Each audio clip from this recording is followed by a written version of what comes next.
அனைவருக்கும் வணக்கம். மிக அருமையான ஒரு நாளாக இன்றைக்கு நமக்கெல்லாம் அமைந்திருக்கின்றது. புதுச்சேரி மண் என்றாலே அனைவருடைய கவனத்திற்கும் வருவது புரட்சி கவிஞர் பாரதிதாசனுடைய நினைவு. இந்த புரட்சி கவி பாரதிதாசன் அவர்கள் இந்த மண்ணிலே பிறந்த பின்னால் தமிழர்களுக்கு வீரம் உண்டு, வெற்றி உண்டு, அதற்கான தோல் வலிமை எல்லாம் இருக்கின்றது என்பதை எல்லாம் பறைசாற்றி முழக்கியவர். அவருடைய மண்ணிலே வாழ்கின்ற தங்கங்களாக, தமிழ் உரிமையாளர்களாக, தமிழ் இனத்தினுடைய மாணவ மறவர்களாக இங்கே தலைமையேற்றிருக்கின்ற ஐயா சபாநாயகம் அவர்களே, சபாபதி அவர்களே, ஐயா வழக்கறிஞர் அரிமா காந்திதாஸ் அவர்களே, தம்பி சந்திரசேகர் அவர்களே,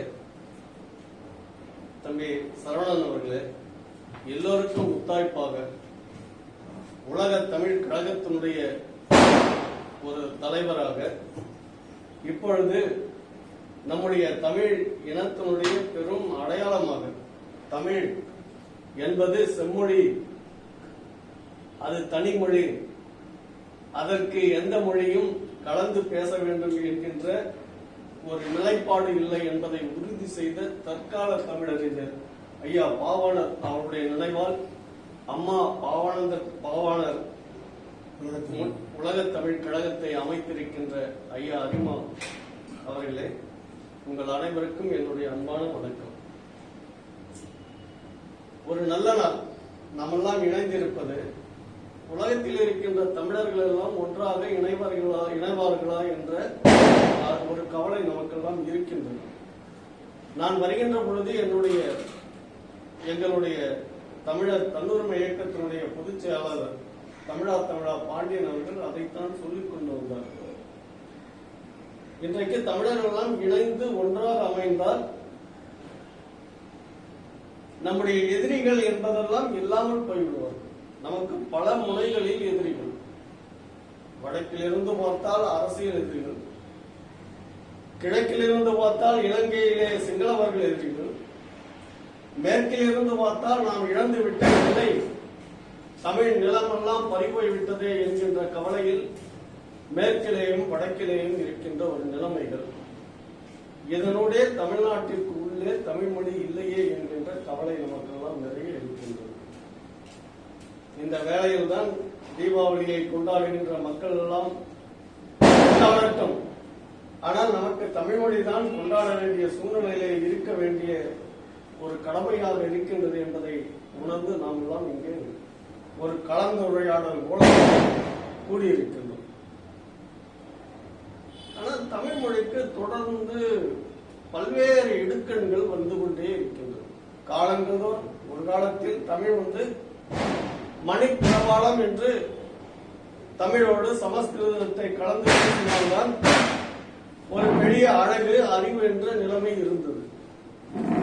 அதனால் தமிழில் இருந்து பல்வேறு மொழிகள், புது புது மொழிகள் தோன்றியதால் இன்றைக்கு தமிழினுடைய எல்லை மிகவும் குறைந்து போய்விட்டது.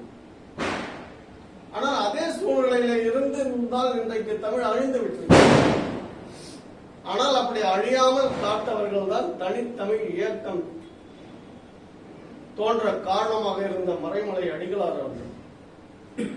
மறைமலை அடிகளார் அவர்களுக்கு முன்னால் இருந்த வள்ளலார் அவர்கள், அவரை போன்றே பேசிய, தன்னுடைய பெயரை கூட மாற்றி வைத்துக் கொண்ட பரிதிமாற் கலைஞர் அவர்கள்,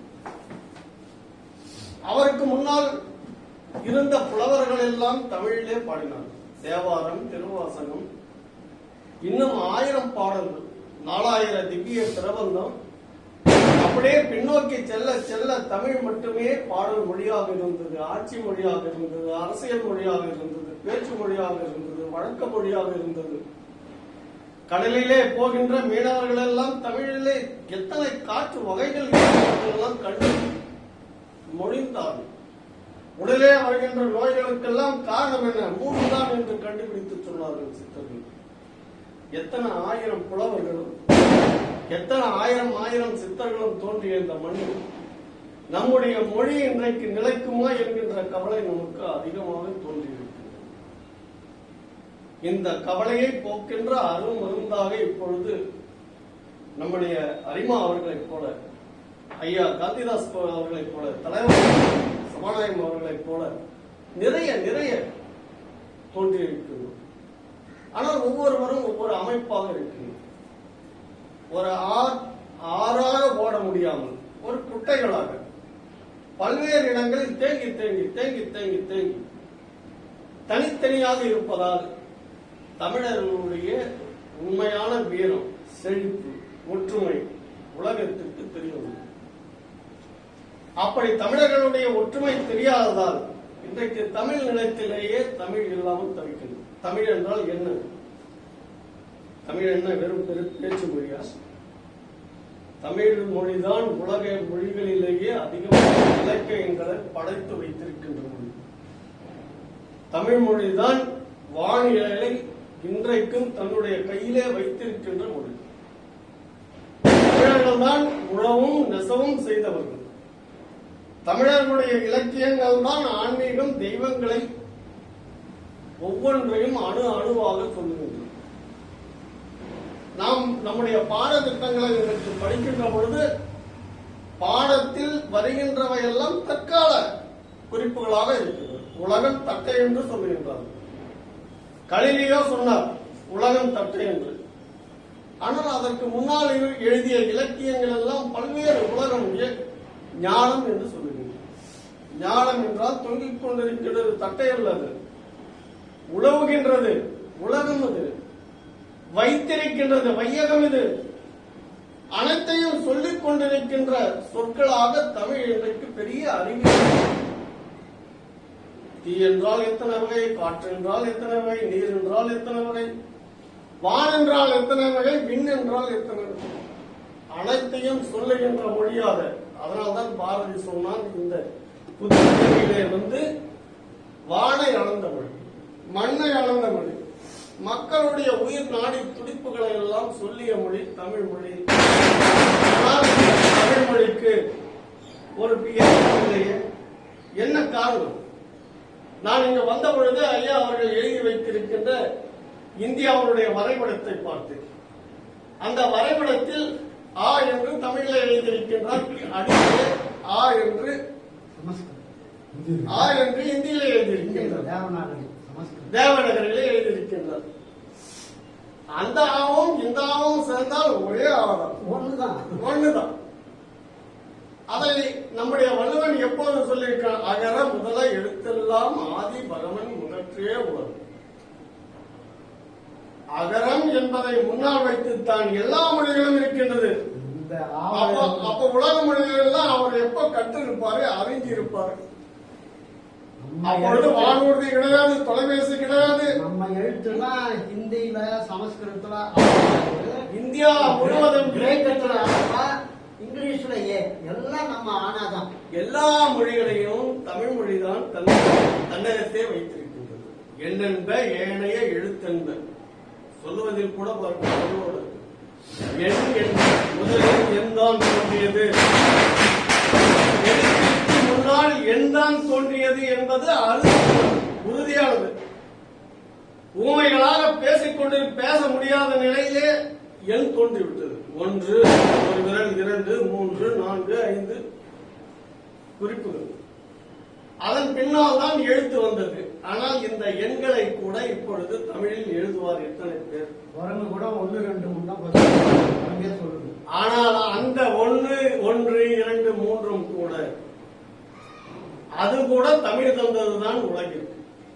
தமிழ் எது எது தந்தது என்று நாம் தேடினால் அனைத்தையும் தந்தது தமிழ். இப்பொழுது நாம் வழக்கத்தில் வைத்திருக்கின்ற எண் 1, 2 என்பது அது அரபிய மொழி, அரபிக் என்று அரபிய எண் வடிவம் என்று ஆங்கிலேயர்கள் சொன்னார்கள். அதை அரபிய மக்களிடம் போய் கேட்டால் அவர்கள் நாங்கள் இந்திய வடிவம் என்று சொல்லுகின்றனர்.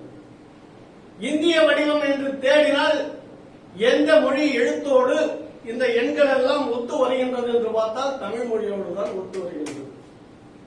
அதைதான் ஐயா அவர்கள் ஆ என்று மேலே தமிழிலே எழுதி, கீழே இந்தியிலே எழுதியிருக்கின்றார், சமஸ்கிருதத்திலே எழுதியிருக்கின்றார், தேவநகரிலே எழுதியிருக்கின்றார். எல்லாமே தமிழுக்கு கீழே என்பதை போல உண்மையிலேயே தமிழ் தான் உண்மையான ஒரு பேச்சு மொழி. இந்தியா முழுவதும் இருக்கின்ற மக்களுக்கு உயிரோட்டமான ஒரு மொழி, அடிமொழி எது என்றால் தமிழ் தான். தமிழ் இந்தியா. தமிழ் இந்தியா. தமிழ்நாடு என்பது சிறு மாநிலம். ஆனால் தமிழ் அகம் என்பது இந்தியா விரிந்த பெரும் கண்டம். இந்திய கண்டங்கள் முழுவதும், இந்தியா மட்டுமல்ல, பாகிஸ்தானம், ஆப்கானிஸ்தானம், கிழக்கிலே இருக்கின்ற வங்கதேசம், இன்னும் பல்வேறு நாடுகளிலே இருக்கின்ற மொழிகளுக்கெல்லாம் அடிப்படை தமிழ்.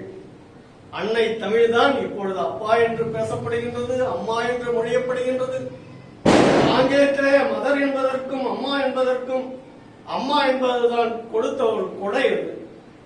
நாம் ஒரு பெரிய சின்ன வீட்டை இல்லல் என்கின்றோம், பெரிய வீட்டை மகால் என்கின்றோம். மகால் என்பது எந்த மொழியினுடைய? இந்தியா, சமஸ்கிருதமா, வேற ஏதாவது மொழியா, அரபிக்கா? சொல்ல முடியாது. மா இல், பெரிய வீடு, மகா இல் என்றாங்க. தமிழர்கள் தம்முடைய மொழி வளங்களை எல்லாம் இழந்துவிடக் கூடாது என்கின்ற ஆவலில் இங்கே சென்னையிலே மட்டுமல்ல, புதுச்சேரியிலே மட்டுமல்ல, பெங்களூர் மட்டுமல்ல, உலக நாடுகளிலே இருக்கின்ற அனைத்து இடங்களிலேயும் தமிழர்கள் வாழ்ந்து கொண்டு அந்த மொழியை காப்பாற்றுவதற்காக தமிழ் சங்கங்களை அமைத்துக் கொண்டு மிக செழிப்பாக இருக்கின்றதை நாம் பார்க்கின்ற பொழுது நமக்கு ஒரு பெரும் பெருமை. ஆனால் இந்த பெருமையை தமிழ்நாடு அரசு, இந்திய அரசு உணர வேண்டும். இந்திய அரசு உணராததால் அது பல்வேறு மொழிகள் கொண்ட நாட்டில் ஏதாவது ஒரு மொழியை கொண்டு வந்து மீண்டும் புகுத்தி மற்றவர்கள் எல்லாம் அடிமையாக்கின்ற முயற்சியிலே இருக்கின்றது. அந்த தவறுகளை உணர்ந்து அந்த தவறுகளை எல்லாம் நீக்க வேண்டும் என்பதற்காக நாங்கள் தமிழர் தன்னுரிமை தன்னுரிமை வேண்டும். எல்லா மொழிகளுக்கும், எல்லா உலக மொழிகள் எல்லாம் வாழ வேண்டும். அது அந்த நாட்டிலே இருக்கின்ற மக்களுடைய மொழிகளாக இருந்து வாழ வைக்கிறது. அதை விட்டு வேறு மொழியிலே வந்தால், வேறு மொழியிலே படித்தால், வேறு மொழியிலே படித்தால் வேலை கிடைக்கும் என்பதெல்லாம் பொய்யானது, புலம்புறது. அந்த பொய் புலம்பலை எல்லாம் உடைத்த பெருந்தகை ஐயா அரிமா. எப்படி என்றால், அவர் படித்தது, பட்டம் பெற்றதெல்லாம் மருத்துவம். மருத்துவக் கல்லூரியிலே படிக்கும் பொழுதும் தமிழ் பற்றோடு இருந்திருக்கின்றார். வேலை கிடைத்த பின்னால், மருத்துவர் ஆன பின்னால் அந்த மருந்து சீட்டை எல்லாம் தமிழிலே எழுதுகின்ற வழக்கத்தை பெய்து கொண்டிருக்கின்றார். மிக அருமையான மாமனிதர். இந்த நாள் எங்களுக்கெல்லாம், நமக்கெல்லாம் இனிமையான நாள், இனிமையான ஒரு நல்ல மருத்துவரை, தமிழ் மருத்துவரை. ஆனால் இன்னொன்றும் நமக்கு இருக்கின்றது, ஆங்கில மருத்துவர்களுக்கெல்லாம் இன்றைக்கு இருக்கின்ற அலோபதி மருத்துவம், அதே போன்று பிற மருத்துவங்களுக்கெல்லாம் முன்னோடியாக இருக்கின்ற ஒரு மருத்துவம் சித்த மருத்துவம். நாம் எல்லாம் ஒரு பட்டியல் போட்டால் சித்த மருத்துவம் வேண்டும், சித்த மருத்துவத்திற்குத்தான் கல்லூரி வேண்டும் என்று கே.ஆ.பி. விஸ்வநாதம் அவர்கள் போராடினார். ஆனால் அவர் பெயரிலே திருச்சியில இப்போ ஒரு கல்லூரியை தொடங்கிவிட்டு எம்ஜிஆர் அரசு போய்விட்டது. அது ஆங்கில மருத்துவக் கல்லூரி. எதை எடுத்தாலும் ஆங்கிலம் ஆங்கிலம் ஆங்கிலம் என்றால் நாம் என்ன அயல் வீட்டில் பிச்சை எடுத்து சாப்பிடுறோங்களா? தமிழ் மொழிக்கென்று ஒரு நாடு இருக்கின்றது, தமிழர்களுக்கு என்று ஒரு அரசாங்கம் இருக்கின்றது, தமிழர்களுக்கு என்று ஒரு உரிமை இருக்கின்றது. ஏதோ காலக்கெடு வைத்தது போல ஏதோ இந்த 2000 ஆண்டுகள் வரையிலும் தமிழ் இருக்கட்டும், அப்புறம் 2000 3000 ஆண்டுகள் வரல இன்னொன்று இருக்கணும் அப்படின்றதெல்லாம் தவறான முடிவுகள். அந்த தவறான முடிவுகளை எல்லாம் தகர்த்து எறிகின்ற ஒரு பெரிய வெடிப்பாக இங்கே இருக்கின்ற தமிழ் அறிஞர்கள் இருப்பது நமக்கெல்லாம் பெரும் முயற்சி. தன்னுடைய பெயரெல்லாம் ஐயா மாற்றி வைத்திருப்பது ஒரே பெருமை தமிழ். நான் புதுச்சேரிக்காரருடைய பெயரெல்லாம் கேட்கும் போது அருமையான தமிழ் சொற்களாக இருக்கும். ஆனா இதையே நாம தமிழ்நாட்டில் இருக்க, சென்னை பகுதியில் இருக்க மக்களுடைய பெயர்களை எல்லாம் பாருங்க, யாரும் தமிழ் பெயர் வைக்கிறது என்னன்னோ விக்னேஷ், சுரேஷ், கரேஷ் இப்ப அதை விட கீழே போயிட்டாங்க. ஏதோ 2 எல்லாம் போயிடுச்சு. அப்ப தமிழுக்கும் நமக்கும் பொறுப்பில்லாத ஒரு தன்மை இருக்கின்றது. தமிழை வளர்க்கின்ற பொறுப்பு தமிழர்களுக்கு தான். எந்த மொழி, எந்த இனம் வாழ்கின்றது என்று பட்டியல் போட்டால் உலக இனத்தில் இருக்கின்ற எல்லா மக்களையும் பாருங்கள். ஆங்கிலேயன் இங்கிலாந்துல இருந்தா அவனுக்கு ஆங்கிலம் தான் தாய்மொழி, பயிற்று மொழி, பாடமொழி, பேச்சு மொழி, வழக்கு மொழி, வழிகாட்டு மொழி, வரவங்க போறவங்களுக்கு சொல்ற மொழி. இன்னும் எது எது இருக்கோ எங்க பார்த்தாலும். ஆனா பிரான்ஸ்ல எடுத்துங்க, பிரான்சுக்கும் புதுவைக்கும் மிகப்பெரிய ஒற்றுமை இருக்கின்றது. பிரான்ஸ் பாரிஸ்ல இருக்கிற மக்கள்ல ஒரு பகுதியினர் தமிழர்கள். அதற்கு பெருமை சேர்க்கின்ற ஒரு மாநிலம் பிரான்ஸ், இது புதுவை மாநிலம். ஆனால் அந்த பிரான்ஸ் அரசாங்கம் கட்டளை போடுகிறது, ஆங்கிலம் எங்களுடைய இங்கிலீஷ் கால்வாயை தாண்டி வரக்கூடாது. இந்த மக்கள் பிரான்சுக்குள்ள வரக்கூடாது ஆங்கிலம். ஜெர்மானியர்கள் இந்த நாட்டில் பெரிய ஒரு உலகப் போர் வருவதற்கு காரணமாக இருந்த ஹிட்லரை பெற்றெடுத்த மண். ஆனால் அங்கே கூட தன்னுடைய தாய் மண்ணுக்கு தான் முதல் மரியாதை. அவர்கள் இரண்டாவது பிரிந்தால் கிழக்கு ஜெர்மனி, மேற்கு ஜெர்மனி என்று இரண்டாவது பிரிந்து சுவரே கட்டினார்கள். சீன செஞ்சுவரை போல, சீன தேசத்தினுடைய சுவர் போல. ஆனால் இனத்தோடு தான் சேருகின்றது. அதனால் ஒரு பொங்கி எழுந்த மக்கள், இரு பக்கத்து மக்களும் தங்களுக்கு தடையாக இருக்கின்ற அந்த சுவற்றை உடைத்து தள்ளினார்கள், தகர்த்து எறிந்தார்கள். அந்த தகர்ப்பு போல தமிழர்களுக்கு எதிராக இருக்கின்ற முடக்கங்களை எல்லாம் நீக்க வேண்டும். நீக்குவதற்கான ஒரு நல்ல நாளாக, நல்ல உறுதியேற்பு நாளாக நம்மை எல்லாம் அழைத்து எங்களுடைய தமிழர் தன்னுரிமை இயக்கத்திற்கு ஒரு இடம் அளித்து, ஐயா உலக தமிழர் கழகத்தின் சார்பில் ஐயா